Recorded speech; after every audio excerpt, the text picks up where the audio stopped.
I've spent 50 hours in Elden Ring and I still haven't beaten a single boss. Ugh. And I keep playing it for some reason. Why? FromSoftware are the masters of mystery. Every character you encounter, every castle you find, every monster has some sort of hidden story waiting to be uncovered when you play the game. This sense of mystery fuels Word Thief, a story about words vanishing from existence. So what happens next? Let's find out. Please, whatever you do, don't comment the word tarnished in the comments below. Otherwise you'll force me to fight a bunch of giant monsters and knights, and they're all really scary, and I'm just a little man who's good at rolling around. Because that's Elden Ring.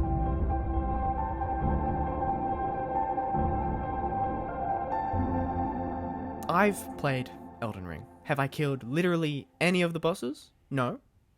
I don't really want to talk about that. However, I have played the game for about 50 or so hours, and boy oh boy, I really want to just play it some more. It's very addictive.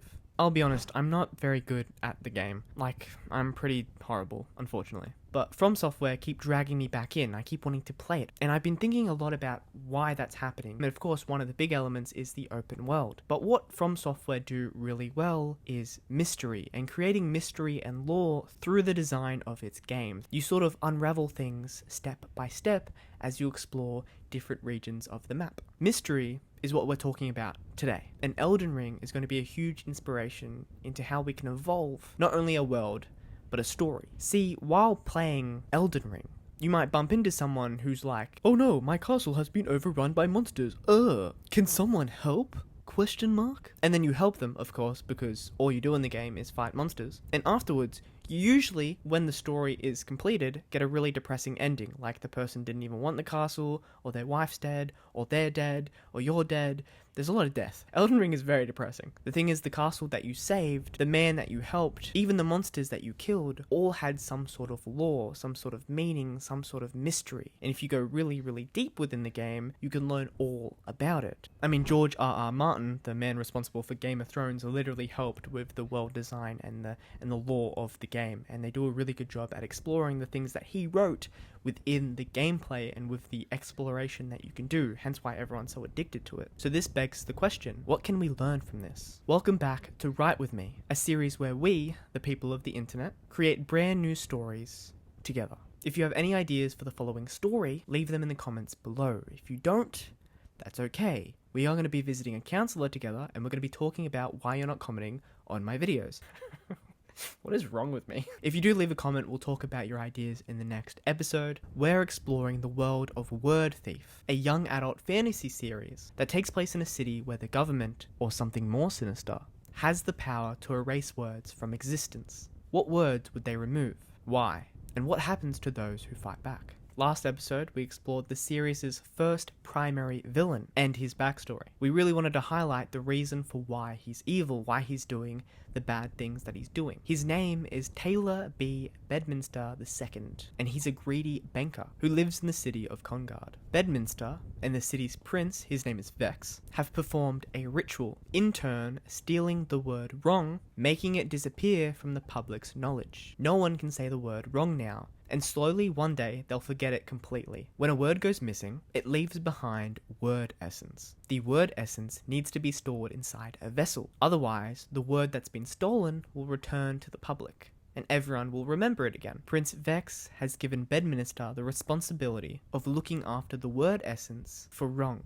But what is his vessel? Where is he hiding the word essence? Previously, we spoke about Bedminster and his relationship with his childhood friend, Temin, the human-like rat. He also has a very interesting relationship with his wife, who recently left, taking both of his children. Knowing this, his vessel must have some sort of connection to these people, to his past. Before Bedminster worked for the bank, he helped the royal family with their finances. This was a big deal as he had the power to make a tax system. Temin, his childhood friend, was so happy with the news about his new job that he gave him a lopsided coin. No matter how many times he flipped the coin, it would always land on tails. Always. Bedminster used the coin to essentially manipulate his luck, flipping it to get his way. He even proposed to his wife. Tails? He proposes. Heads? He doesn't. The coin was the catalyst that led him to his downfall. It's the vessel he used to store the word essence for wrong. This is the item the word thieves need to find if they want to restore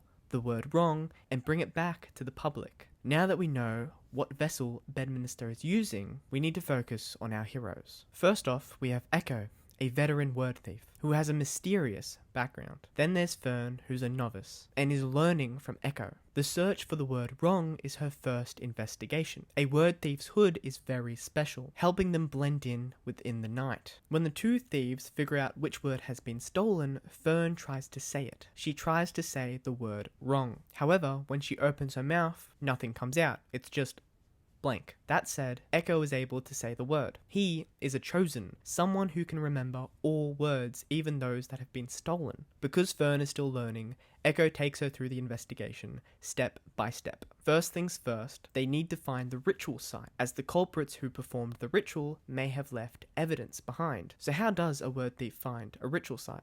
In Congard, and the fantasy world that the city takes place in, there are other types of essences. Of course, there is word essence. Then there's human essence, the energy humans produce. Animal essence, which is the energy animals produce. Dark essence, which is produced when something evil occurs. And bright essence, which is produced when something good happens. See, the world's mysteries impact the storytelling, and how the characters navigate their lives, very similar to something like Elden Ring and how you explore the mysteries within that game. At the top of a tower, Echo asks Fern to close her eyes. She needs to feel the essence within the city of Congard. The dark essence left behind by the ritual should have stained the city. Fern searches for a horrible, horrible, dark feeling, and that's when she gets it. Something sinister, radiating out of a house that's been abandoned in the city's northwest in one of the regions. Echo and Fern visit this house. Inside, in the living room, there's a hole in the ceiling, and it looks like the house has been abandoned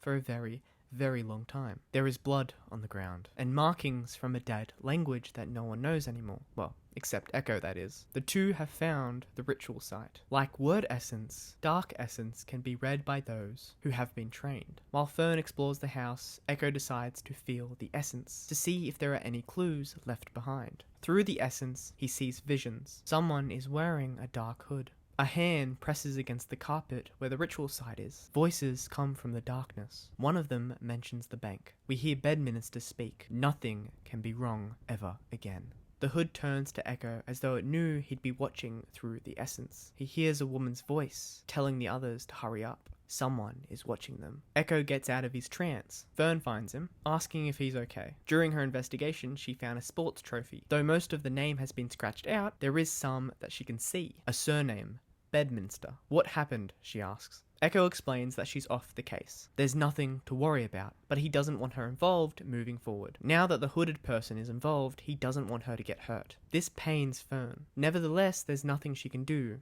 She's off the case. Echo calls it a night. The two go their separate ways. That's all for this episode. Moving forward, we'll look more at Echo and Fern, their personal lives, and how Echo plans on continuing his investigation after what he learnt at the ritual site. Will Fern continue helping him, or will she stay away from the investigation? Find out next time on Write With Me. If you want to learn more about Bedminster and his background, you can watch episode 3, which will be in the outro of this video.